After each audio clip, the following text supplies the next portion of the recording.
எல்லோருக்கும் வணக்கம். ஒரு சின்ன பஞ்ச் வீடியோ, வேறு ஒன்றும் கிடையாது. அதாவது எல்லோரும் கேள்விப்பட்ட பஞ்சு தான். அதாவது ஊரான் பிள்ளை ஊட்டி வளர்த்தால் தாம் பிள்ளை தானாக வளரும் அப்படின்னு சொல்லுவாங்க. அதுக்கு என்ன அர்த்தம்னா, சில பேர் அடுத்தவங்களுக்கு ஊட்டி வளர்த்தோம்னா நம்ம வீட்டு பிள்ளை தானாக வளரும் அப்படின்னு சொல்ல கணிப்பு இருக்குது. என்ன, எனக்கு தெரிஞ்ச வரைக்கும், நான் படித்த வரைக்கும் புஸ்தகத்தில் படிச்சிருக்கேன். அது தவறு. என்ன, நான் ஊரான் பிள்ளை யார் அப்படின்னா, இப்போ பொதுவாக உதாரணத்துக்கு என் மனைவியை எடுத்துக்கிடுவோமே. இப்போ என் மனைவி ஊரான் பிள்ளை. என் மனைவியை நான் ஊட்டி வளர்த்தேன்னா அது வயிற்றுக்குள்ளே இருக்கிற என் பிள்ளை அது தானாக வளரும். அதுதான் ஊரான் பிள்ளையை ஊட்டி வளர்த்தா தாம் பிள்ளை தானாக வளரும். இதுக்கு அந்த பழமொழிக்கு அர்த்தம் இதுதான். ரைட், போதுமா? அடுத்து இன்னொன்று என்ன டைலாக்னா, இந்த கல்லை கண்டா நாயை காணும், நாயை கண்டா கல்லை காணும் அப்படிம்பாங்க.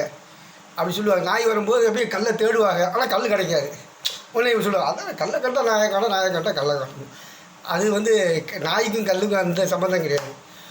ஒரு சிற்பி ஒரு சிலையை நாய் வடிவத்தில் சிற்பி செதுக்கிறாரு.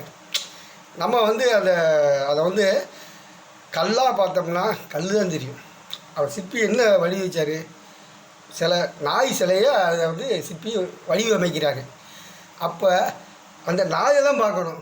நீங்கள் அந்த நாயை பார்க்கும்போது கல் உங்களை விட்டு மறைஞ்சிருது. அந்த நாயை பார்த்தீங்கன்னா கல் உங்களை விட்டு மறைஞ்சிது.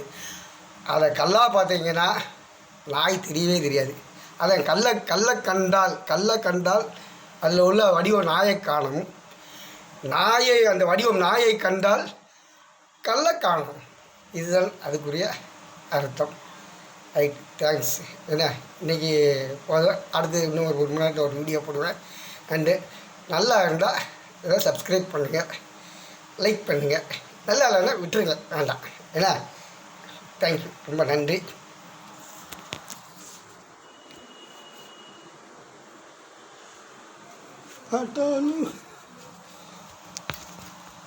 ஓடி ஓடி உழைக்கணும், ஊருக்கெல்லாம் கொடுக்கணும், ஆடி பாடி நடக்கணும், மக்கள் அன்பை எல்லாம் நான் பெற வேண்டும். ஓடி ஓடி உழைக்க